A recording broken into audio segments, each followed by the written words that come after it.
Welcome to the second episode of my new series from start to finish of social media. So in this episode, I'm going to be talking about a profile optimization. Now that you've done a social media strategy, you've decided to show up on Instagram. So for the purpose of this tutorial, case study will be mostly Instagram and Facebook. So you've decided to show up on social media and you've decided to show up on Instagram. Maybe your social media strategy recommended that you show up more on Instagram because of the type of business you do. The next thing you want to do is what we call a profile optimization. You want to make sure that you're searchable. You want to make sure that even when you're not running sponsored adverts, people can easily reach out to you without having to say, oh, I saw your house, I saw your product. And that's where profile optimization comes in.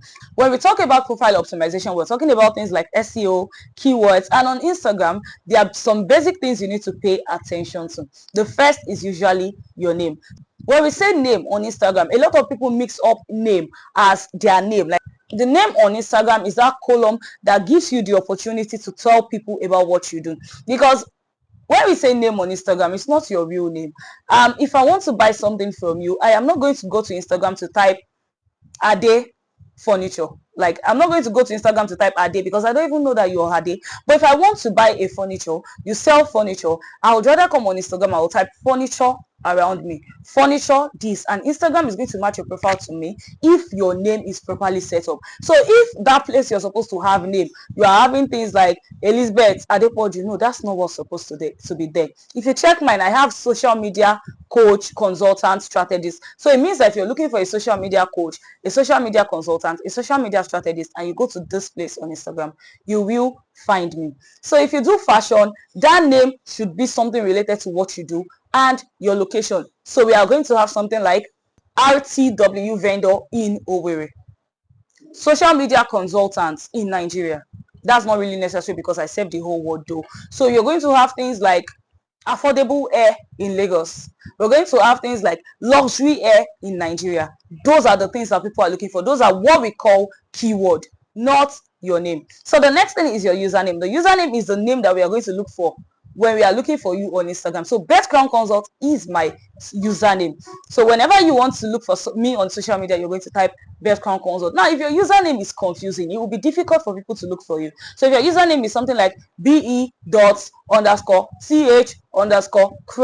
you're confusing us, it will be difficult to find you on Instagram. So instead of doing that, it's best to just use maybe one underscore because maybe the name, someone else is using the name just to differentiate you from the other person. So your username should be easy to remember, easy to find. The next thing is your bio. So this is your bio.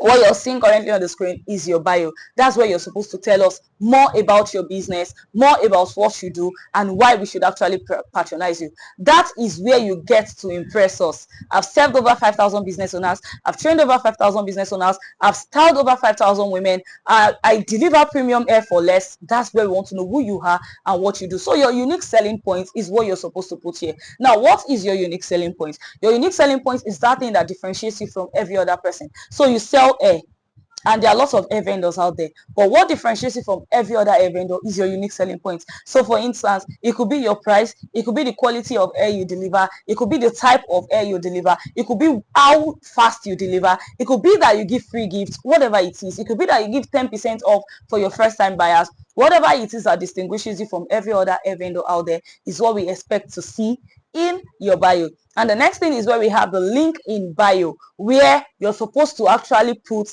the link on how to contact you. The next thing is where we have those highlight covers. The highlight covers is not for decoration. Highlight covers are actually supposed to tell people more about your brand. It's supposed to give people much more information on what you do before they even reach out to you. And after the highlight section, we have the content, which is the final part and which is what will make up the most of your page.